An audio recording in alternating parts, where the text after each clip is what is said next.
ભારે વરસાદના કારણે મોરબી વાંકાનેર અને માળિયાની સ્થિતિ ગંભીર છે।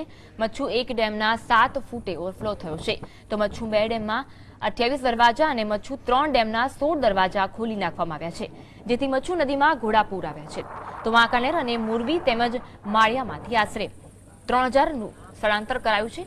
મોરબી પંથકમાં ગઈકાલે રાતથી જ શરૂ થયેલા ભારે વરસાદ ઉપરાંત ચોટીલા પંથકમાં આબ ફાટવા જેવી પરિસ્થિતિને કારણે મોરબી, માળિયા અને વાંકાનેરની સ્થિતિ અતિ ગંભીર બની છે। તંત્ર દ્વારા અગમચેતી વાપરી માળિયા અને મોરબી તાલુકાના નીચાણવાળા વિસ્તારોમાંથી લોકોને સલામત સ્થળે ખસેડવામાં આવ્યા હતા।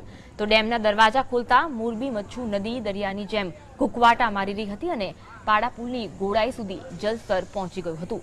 તો મોરબીની પરિસ્થિતિ હાલ કફોડી જોવા મળી રહી છે। મચ્છુ 1 ડેમના 7 ફૂટ ઓવરફ્લો થયો છે, જ્યારે મચ્છુ 2 ડેમ જ્યારે મચ્છુ 3 ડેમમાં પણ અલગ અલગ દરવાજા ખોલવામાં આવ્યા છે અને આખો મોરબી ક્યાંક જળબંબાકાર જોવા મળી રહ્યું છે। લોકોને રાહત કાર્ય દ્વારા બચાવવાની કોશિશ કરવામાં આવી રહી છે અને સમગ્ર મોરબી જળબંબાકાર થઈ ગયું છે। તો મચ્છુ 2 ડેમના 28 દરવાજા ખોલવામાં આવ્યા છે।